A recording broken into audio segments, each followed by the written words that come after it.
क्या हाल है दोस्तों, welcome back to the channel. अगर आपके घर में कोई व्यक्ति है जिसे कोविड हो गया है या आपके सोसाइटी में आपके पहचान में कोई भी आपके रिलेटिव दोस्त यार हैं जिसे कोविड हो गया है एंड अभी आप उन्हें घर में ट्रीटमेंट देना चाहते हैं, तो मेरे आज के वीडियो में मैं आपको एग्जैक्टली होम ट्रीटमेंट का मेथड बताने वाला हूँ।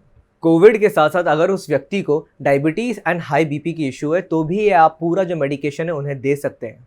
मैं खुद एक मेडिकल फैमिली से आता हूँ। मेरी फैमिली जो है वो कोविड को ट्रीट कर रही है जब से वो आया हुआ है, फ्रंट लाइन में है। तो मैं आपको जो भी चीज़ें आज वीडियो में बताने वाला हूँ वो सारे के सारे मेडिकल एक्सपर्ट से पूछ के, मेरे फैमिली में जितने भी एमडी डॉक्टर्स हैं, हमने सबने ऑब्जर्व किया है। मोर देन 100 पेशेंट्स को ठीक किया, वो भी घर पे, जिनके लंग डैमेजेस काफ़ी बढ़ गए थे। एग्जाम्पल मैं सीधा बताता हूँ, मैं खुद कोविड से इन्फेक्टेड था। मेरी मॉम जो डॉक्टर है, उनका लंग्स ऑलमोस्ट 50% से ज़्यादा डैमेज हो गया था। उनको भी हमने घर पे ही ट्रीट किया है और उनको ठीक किया है। आज के वीडियो में मैं आपको सारे प्रोटोकॉल्स और सारे मेथड समझा दूंगा। वीडियो थोड़ा लंबा होने वाला है बिकॉज 12 से 13 कैटेगरी है, सेक्शन है जो मुझे कवर करना है कि आपको क्या क्या चीज़ें करनी हो अगर आप अपने घर वालों को बचाना चाहते हो कोविड से। तो थोड़ा लंबा होने वाला है वीडियो, पर देखो लाइफ के बारे में है तो उसको अच्छे से पूरा सुन लीजिए। मुझे नीचे कमेंट करके बताइए कि आपके घर में कितने लोगों को कोविड हुआ है कि नहीं हुआ है, एंड अगर हुआ है तो उनकी एज क्या है। देखो दोस्तों, सबसे इंपॉर्टेंट चीज़ जो मैं बताने वाला हूँ ये कोविड के पेशेंट के लिए नहीं, उनके लिए है जो उनकी देखभाल कर रहे हैं। दोस्तों याद रखो, पैनिक नहीं करना, क्योंकि बीमारी से ज़्यादा उसका जो डर है ना वो ज़्यादा मार देता है। तो डरो मत, शांति से आप अप्रोच करो तो आप पेशेंट को अच्छे खासा बचा सकते हो, उनका देखभाल कर सकते हो। दोस्तों बहुत ज़रूरी है समझने के लिए कि जो वायरस, कोरोना वायरस है, उसकी लाइफ साइकिल क्या होती है। इसकी जो लाइफ साइकिल शुरू होती है, ये 15 दिन की कंप्लीट लाइफ साइकिल होती है। उसके पहले के जो 4 दिन होते हैं, यहाँ पे माइल्ड सिम्टम्स रहेगा। आपको कफ हो सकता है, थोड़ा हेडेक हो सकता है, एक माइन्यूट फीवर हो सकता है। यही टाइम पे जो वायरस है वो थोड़ा स्लोअर रेंज पे है, थोड़ा डॉर्मेंट रहता है ये टाइम पे। 4 दिन निकल जाने के बाद जो 4 से लेके जो 11 दिन का पीरियड होता है, यहाँ पे जो वायरस है वो मल्टीप्लाई हो रहा है, वो अपने पीक पे जाता है। ये टाइम पे आपकी फीवर बहुत बढ़ जाती है, 102 103 चली जाती है। आपको ब्रीदिंग इशू भी होने लगता है, आपको चेस्ट में कंजेशन फील होता है, थ्रोट में पेन होता है। This is the main time. इसके बाद जैसे ही आपका 10वां 11वां दिन निकल गया, इसके बाद ये डिक्रीज करने लगता है एंड बाय द टाइम आपका 15 दिन कंप्लीट होता है, इस टाइम तक जो वायरस है वो डेड हो जाता है। अब ये डॉर्मेंट हो जाता है, फिनिश हो जाता है। आपका जो मेजर एफर्ट, मेजर हार्डवर्क जो आपको अपने पेशेंट की केयर की तरफ जाने वाला है, वो आपके 4 से लेके जो ये 11वां दिन रहता है, यहाँ पे आपका मेजर ट्रबल होने वाला है। इसी पे आपको फोकस करना है। अब कभी कभी ये हो जाता है कि जो ये 4 से लेके 11 का जो ये टाइम है, इसके टाइम में, इस बीच में जो इन्फेक्शन है वो आपके लंग्स पे ज़्यादा अगर हो गई है, तब वो आपको ज़्यादा इशू क्रिएट करता है। दैट इज़ द पॉइंट जब हम देखते हैं कि जो ऑक्सीजन लेवल है वो बहुत लोगों का 90 के नीचे ही रह जाता है और वो 90 के ऊपर आने के लिए स्ट्रगल करता है। That's the most critical time. यही वो टाइम होता है जब लोग, मेजॉरिटी ऑफ जो लोग हैं वो हॉस्पिटल की तरफ जाते हैं। पर अगर प्रॉपर केयर एंड ट्रीटमेंट्स आप घर पे करो तो आप हॉस्पिटल जाके वो सेकेंडरी इन्फेक्शन लेने का भी जो एक रिस्क होता है वो आप अवॉइड कर सकते हो। तो ये जो 15 दिन का लाइफ साइकिल है, आपको खाली इसे संभालना है। और इसमें भी ये जो बीच के जो 6-7 दिन होंगे, ये आपका मेजर क्रूशियल टाइम होने वाला है। एंड एक बार वो चला गया, देन पोस्ट कोविड रिकवरी आपकी शुरू होती है। ट्रीटमेंट से पहले आपको पता है ऑब्वियसली आपको एक मैंडेटरी कुछ टेस्ट कराने हैं। जो टेस्ट आपको बेसिकली कराने हैं वो है HRCT स्कैन कराना है। RT-PCR टेस्ट के साथ साथ आपको 3 से 4 टेस्ट और कराने हैं। जैसे आपको CBC कराना है, ESR कराना है, CRP लेवल चेक करना है, आपको ब्लड शुगर फास्टिंग करनी है, साथ ही साथ आपको लिपिड प्रोफाइल करना है, साथ में LFT, RFT, डी डाइमर। अगर अब ये सारे के सारे टेस्ट आप इंडिविजुअली करने जाएंगे तो ये कॉस्ट इफेक्टिव नहीं रहते, इसलिए मैं सजेस्ट करता हूँ आप चाहो तो SRL लैब या हेल्थियन से आप उनसे एक पूरा हेल्थ पैरामीटर का टेस्ट करा सकते हैं। उनके जो चार्जेस रहेंगे समवेयर अराउंड 1300 रुपीज़ 1400 रुपीज़ पर पर्सन रहते हैं।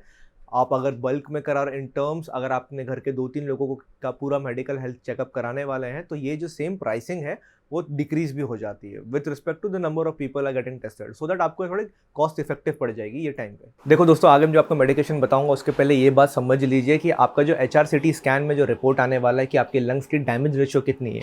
अगर 25 का स्कोर है तो 25 के स्कोर से आपका लंग कितना डैमेज है, 16 तक है क्या 17 तक है, आपको सिटी वैल्यू समझना, रीड करना आना चाहिए। मैं यहाँ पे एक चार्ट डाल रहा हूँ जहाँ पे आप रीड करके समझ सकते हैं कि रिपोर्ट क्या है। साथ साथ सिटी वैल्यू भी बहुत इंपॉर्टेंट है। सिटी वैल्यू समझना कि भाई कौन से वैल्यू पे पेशेंट अब किस स्टेज पर है। 24 के नीचे जब सिटी वैल्यू जाती है तब वो पेशेंट के लिए थोड़ा सा खतरनाक चीज़ होता है। 24 के ऊपर है मतलब 26, 27, 28, 29, 30 है तब पेशेंट की जो कंडीशन है वो थोड़ा बेटर रहती है, मतलब इतने इन्फेक्शियस नहीं है फिलहाल उनको। यस उनको कोविड है पर ये ट्रीटेबल है, मैनेजेबल है, घर पे मैनेज किया जा सकता है। तो दोनों चार्ट्स को अच्छे से समझ लीजिए, चाहिए तो स्क्रीनशॉट भी ले लीजिए। रूम आइसोलेशन में एक चीज़ हमेशा याद रखना कि भाई किसी एक इंसान को घर में वो ड्यूटी उठानी पड़ेगी जो रूम को डेली साफ करेगा, ठीक है। जो पेशेंट का रूम है वो डेली साफ होना चाहिए, जो टॉयलेट है वो डेली साफ होना चाहिए। कोई भी आपका एक फैमिली मेंबर ये ड्यूटी उठा सकता है। मास्क पहनना बहुत ज़रूरी है पेशेंट के लिए भी। पेशेंट को अपने नाक को कवर करने की ज़रूरत नहीं है, पर एटलीस्ट अपने जो माउथ वाले रीजन है उसे कवर कर लीजिए, सो दैट अगर पेशेंट कफ कर रहा है तो जो ड्रॉपलेट के थ्रू वायरस स्प्रेड हो सकता है उसको हम मिनिमाइज कर सकते हैं एट द मोस्ट। अब आपको कुछ मेडिकल इक्विपमेंट्स है जो आपको मंगाने पड़ेंगे। मैं आपको कुछ बेसिक बताने वाला हूँ एंड डायबिटीज पेशेंट के हिसाब से भी बताऊंगा। पहले तो आपको एक ऑक्सीमीटर लेके आना जरूरी है। ऑक्सीमीटर से आपको जो ऑक्सीजन लेवल है आपके पेशेंट का आपको मॉनिटरिंग करने के लिए उसमें मदद करता है। आपका जो ऑक्सीजन लेवल उसमें दिखना चाहिए वो that should be somewhere around 95 के ऊपर, 94 के ऊपर अगर है तो मतलब आपका पेशेंट का कंडीशन अच्छा है। साथ ही साथ आपको उनके लिए एक थर्मोमीटर लेके आना है। थर्मोमीटर डिजिटल ले आइए या मर्क्यूरी ले आइए, अगर आप दोनों ला सकते तो बेटर है, वरना डिजिटल ले आइए। Digital is correct. कभी कभी कोई चाइना का प्रोडक्ट होता है तो वो जल्दी खराब हो जाता है, but digital thermometer is accepted. आप एक डिजिटल थर्मोमीटर लेके आएंगे आप पेशेंट का जो रेगुलर आपको टेम्परेचर चेक करने के लिए। तीसरी चीज़ आपको लेके आनी वो है नेब्यूलाइजर। इसके बाद अगर आप एक डस्टबिन लेके आ सकते हैं, गार्बेज बैग लेके आ सकते हैं, ग्लव यूज कीजिए, एक हैंड सैनिटाइजर ले लीजिए, एक डेटॉल लॉन्ड्री सैनिटाइजर भी मंगा लीजिए, बिकॉज पेशेंट्स के जो कपड़े होते हैं उसको आपको रेगुलरली वॉश करते रहना चाहिए उसमें से जर्म्स हटाने के लिए। एक डेटॉल का सरफेस डिसइंफेक्टेंट स्प्रे भी मंगा लीजिए, सो दैट जो डोर नॉब्स हो गए, हैंडल्स हो गए, चेयर्स हो गए, जहाँ पे पेशेंट बैठ रहा है आप उस चीज़ को सैनिटाइज कर सकते हैं। एक छोटा सा ट्रे या कुछ रख लीजिए, सो दैट पेशेंट्स के जितने भी मेडिसिन हैं आप उसमें उसको अच्छे से मैनेज कर पाओ, बिकॉज बहुत मेडिसिन होने वाले हैं जो मैं आगे आपको बताऊंगा, तो उसकी मैनेजिंग जो है वो थोड़ी डिफिकल्ट हो जाएगी। इसलिए एक अच्छा सा एक ट्रे रख लीजिए, थोड़ा बड़ा ट्रे रहेगा जिसमें आप उनके मेडिसिन रख पाएँ, तो आपका काम आसान हो जाएगा। साथ ही साथ दोस्तों बहुत ज़रूरी है कि आप कोई एक्सेल शीट या कोई नोट पैड कुछ भी एक पेपर पेन लेके आप नोट करें कि जो आपके पेशेंट हैं उनका टेम्परेचर, उसका ऑक्सीजन लेवल क्या था। हर 6 घंटा 5 घंटे में आप बार बार ना मॉनिटर करते रहोगे, सो आपको अंडरस्टैंड होगा कि भाई जो पेशेंट है उनका इंप्रूवमेंट हो रहा है कि नहीं हो रहा है। तो ऑक्सीजन लेवल, टेम्परेचर लेवल बहुत ज़रूरी है कि आप मेंटेन करें। अब अगर आपके घर में कोई पेशेंट है जिससे डायबिटीज़ भी है, देन आपको एक चीज़ और लेनी पड़ेगी, वो है ग्लूकोमीटर। ग्लूकोमीटर से आपको उनका जो ब्लड शुगर लेवल है उसको मॉनिटर करना है एंड आपके एक्सेल शीट में तो ऐड करना ही है। अब उसे करोगे 2 बार। एक तो आप करने वाले हो सुबह, मतलब फास्टिंग के बाद, मतलब रात को जब वो सो गई हैं पूरा एम्प्टी स्टमक है, तो एम्प्टी स्टमक में सुबह उठ के एक बार उनका आप शुगर टेस्ट करेंगे एंड एक बार आफ्टर डिनर रात को सोने से पहले आप चेक करेंगे। सो आपको मॉनिटरिंग में समझ में आ रहा है कि इनका ब्लड शुगर का लेवल क्या चल रहा है। अगर बढ़ रहा है तो then go talk to a diabetologist and उसके हिसाब से if they recommend you anything please go ahead as advised. एक ब्लड थिनर और एक इंसुलिन लग सकता है अगर आपके पेशेंट की जो डायबिटीज़ लेवल है वो हाई है, फास्टिंग के बाद भी अगर 300 के ऊपर जा रहा है, this is not a good sign. तो आपको एक ब्लड थिनर एंड एक इंसुलिन लग सकता है, पर वो टेस्ट करने के बाद ही आप उसका जजमेंट लेंगे। ऑक्सीजन मीटर को कैसे रीड करते हैं बेसिकली ये बात समझ जाइए। एक फिंगर में पहले बार बार तो आप ऑक्सीजन मीटर को ना लगाइए, कोशिश कीजिए कि थोड़े अलग अलग फिंगर में भी चेक कीजिए, सो दैट आपको समझ में आए कि जो मशीन है वो प्रॉपर रीडिंग ले रही है कि नहीं ले रही है। ऑक्सीजन मीटर पे याद रखना आपका जो ऑक्सीजन रेशियो होना चाहिए, जो सैचुरेशन होना चाहिए, वो होना चाहिए समवेयर अराउंड 98 to 99। अगर आपको दिख रहा है तो टेंशन लेने वाली बात कोई नहीं है, मतलब ये स्टेज पे आप मेडिकेशन कंटिन्यू रखेंगे एंड साथ साथ उनका जितना भी ऑक्सीजन लेवल है आप उसको डेली मॉनिटर करते रहेंगे। हॉस्पिटलाइजेशन की ज़रूरत नहीं है।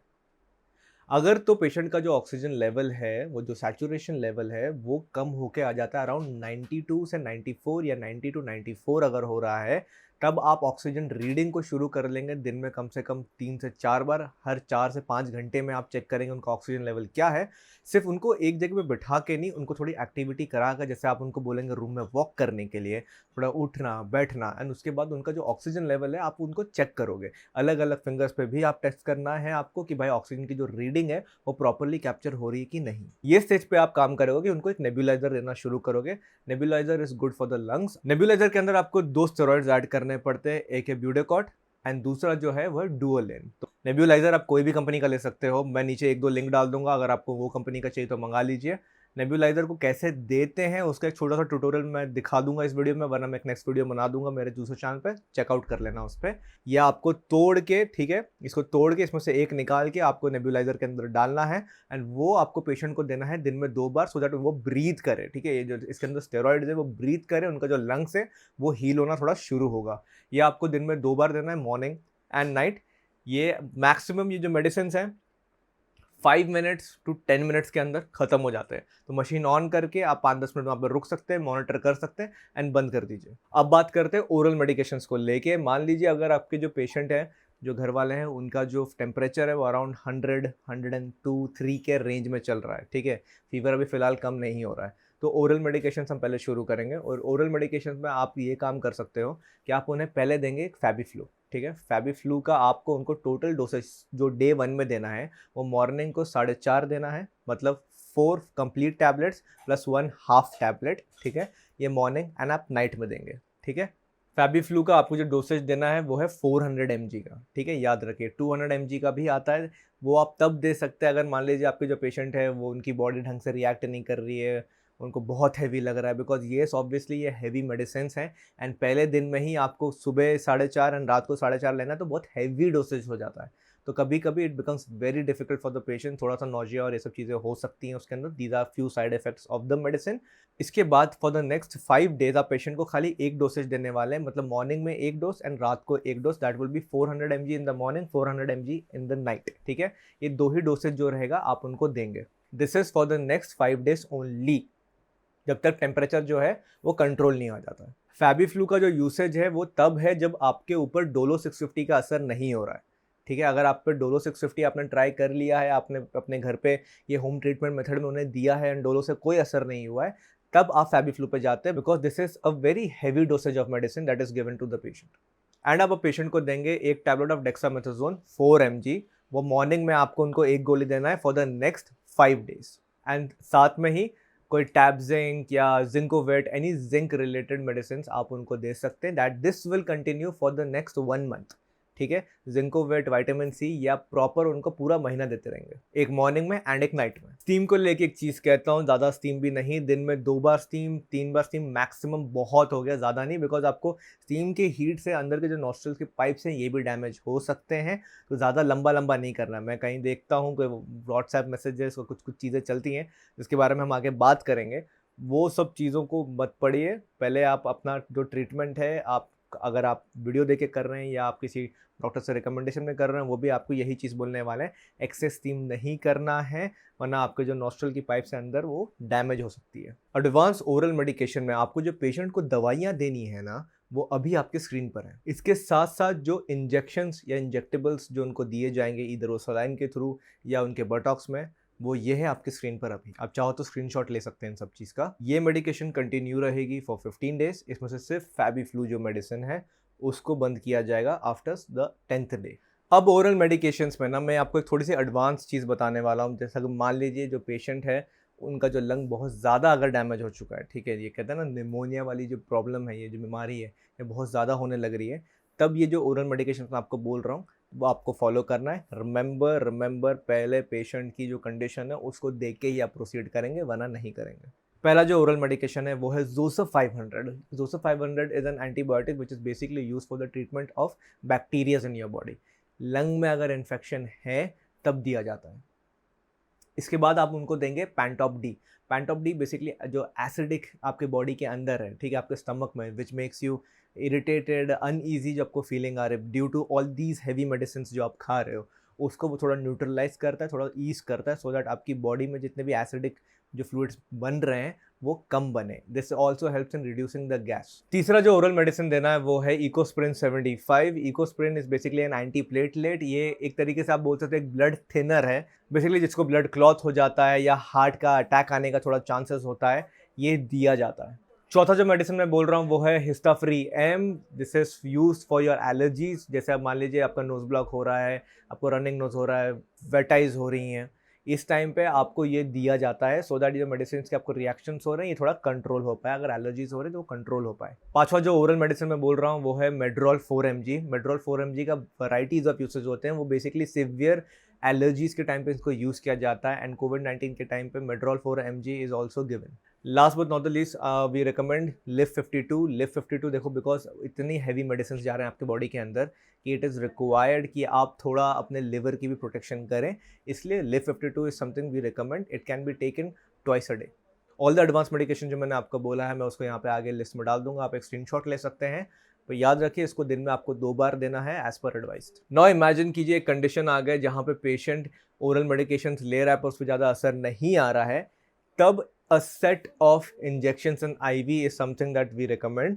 जो set of injections and IV है वो अभी आपके स्क्रीन पर है।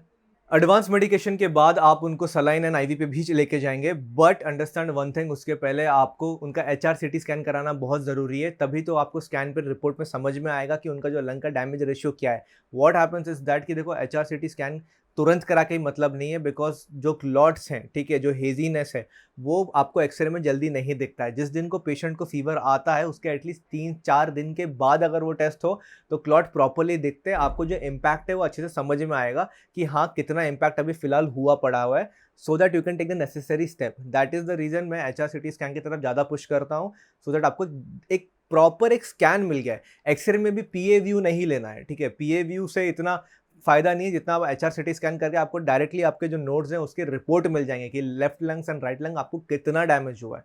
तो HRCT स्कैन कराना इसलिए ही बहुत जरूरी है, to get a better observation and then you can proceed on to the IV setting. List of injectable medicine अभी आपके स्क्रीन पर है। बोटॉक्स में जो 2 इंजेक्शन पड़ रहे हैं वो सिर्फ स्टार्ट में रहने वाला, मतलब Day 1 में रहेगा। उसके बाद फॉर द नेक्स्ट 14 डेज आप सिर्फ सलाइन पे रहेंगे, IVs पे रहेंगे, वो भी रहेगा दिन में 2 बार in a difference of 8 hours. Now besides this, अब कुछ बेसिक चीजें जो आपको फॉलो करवानी है आपके पेशेंट से। पहली चीज तो ये है कि वो पेट के बल सोएंगे, उससे उनकी जो लंग्स है वो थोड़ा स्पेस मिलती है, उनकी ब्रीदिंग एक्टिविटी थोड़ी बेटर हो जाएगी। एक्सट्रीम अगर उनको कफ अन्य कुछ चीजें हो रही हैं तो यस, एक एक्सपोडेंट सिरप जो रहेगी उनको लेना है, सो दैट उनको कफ कर पाए। कोशिश करें अगर थोड़े ब्रीदिंग एक्सरसाइज कर पाए। अगर बहुत ज्यादा अगर इनको इश्यू हो रहा है तो इट इज नॉट रिक्वायर्ड कि वो ब्रीदिंग एक्सरसाइज अब भी करें। थोड़ा सा जब उनका ऑक्सीजन लेवल नॉर्मल होने लग जाएगा तब हल्का बहुत ब्रीदिंग एक्सरसाइज कर लिया तो कर लिया। हार्डली 2 मिनट्स to 3 मिनट्स करना है, दैट्स इट। पानी का इंटेक कम से कम अपने पेशेंट को आप 4 लीटर देंगे पूरे दिन का, बिकॉज इतनी हैवी मेडिसिन ये खा रहे हैं, इतनी हैवी मेडिसिन खा रहे हैं कि पानी का इंटेक कम हो जाएगा तो बॉडी में एसिडिटी बहुत बढ़ जाती है एंड साथ साथ पैंटॉप डी भी उतना काम नहीं कर पाएगा ढंग से। इसलिए पानी कम से कम 4-5 लीटर पिलाते रहिए उनको। तीसरी चीज़ ये ध्यान दीजिए कि अगर मान लीजिए ऑक्सीजन लेवल 90 के नीचे जा रहा है और 90 के नीचे ही है, मतलब 80-85 वो उस रेंज में चल रहा है, देन ऑक्सीजन सिलेंडर के लिए आप सर्च करना शुरू कर लीजिए, वो बेटर रहेगा। ऑक्सीजन सिलेंडर के साथ साथ ना एक नेजल कैनुला भी आप ऑर्डर कर लीजिए। अब अगर ऑक्सीजन मीटर में सैचुरेशन लेवल 92 के प्लस है तो जो ऑक्सीजन सिलेंडर का जो फ्लो रहेगा पर मिनट का, आप उसको कर दीजिए अराउंड 2 to 4, ठीक है। मैक्सिमम 6 करना है आपको लीटर पर मिनट, पर आप कोशिश करेंगे कि बस 2 to 6 है, मैक्स 6 है, 2 to 4 पे ही कीजिए। एंड ऑक्सीजन को मॉनिटर करते रहिए हर 4 घंटे में, सो आपको पता चले कि इससे इंप्रूवमेंट हो रही है कि नहीं। एंड अगर आप मान लीजिए कि भाई ऑक्सीजन की इंप्रूवमेंट नहीं हो रही है, उनके जो सैचुरेशन लेवल है वो प्रॉपर नहीं चल रहे हैं, अगर तो सैचुरेशन लेवल जो है वो 90 के नीचे ही है और ऊपर नहीं आ रहा है, तो आप ऑक्सीजन सिलेंडर में जो लीटर पर मिनट करने वाले हैं वो रहेगा अराउंड 6 to 10 के बीच में, ठीक है। ये सेटिंग पे आप उसको सेट करेंगे एंड ग्रेजुअली ये 6 to 10 को आप कम करके कोशिश करेंगे अराउंड 2 to 4 के बीच में करने के लिए, एज उनका जो सैचुरेशन लेवल है मशीन पे ऑक्सीजन मीटर पे दिख रहा है कि भाई it is improving. All in all दोस्तों, मैं उम्मीद करता हूँ आपको आज के वीडियो से हेल्प हुआ होगा। हम कोशिश वही करते हैं यार, जितनों को हेल्प कर पाए उतना हेल्प कर पाए। जब मेरे खुद के घर पे हो गया तो मैं भी उस हिसाब से, मतलब कहते हैं ना कि एक पैनिक सिचुएशन में आ रहा था, पर जस्ट बिकॉज हम एक मेडिको फैमिली से हैं तो भाई दिमाग को पता है कि प्रोटोकॉल क्या फॉलो करना चाहिए, क्या चीज़ें करना चाहिए। इस वीडियो के थ्रू मैं वही कोशिश कर रहा हूँ यार कि आप में से अगर 1-2 की भी लाइफ बच सकती है ना with the all the tips and suggestion that I have given in this video, तो भाई अपना काम हो गया, मतलब लिटरली मेरा काम हो गया। अगर 1-2 की भी लाइफ बच पाती है ना बाय अंडरस्टैंडिंग द स्टेप्स, एक नेसेसरी प्रोटोकॉल लेके, तो भाई बहुत बढ़िया। तब तक के लिए आप जहाँ पर भी रहे सेफ रहें, सुरक्षित रहें, अपने घर वालों के साथ रहें। मैं मिलूंगा आपको बहुत जल्दी ऐसे कुछ और वीडियोस के साथ। तब तक के लिए मैं डूडा में, बाय।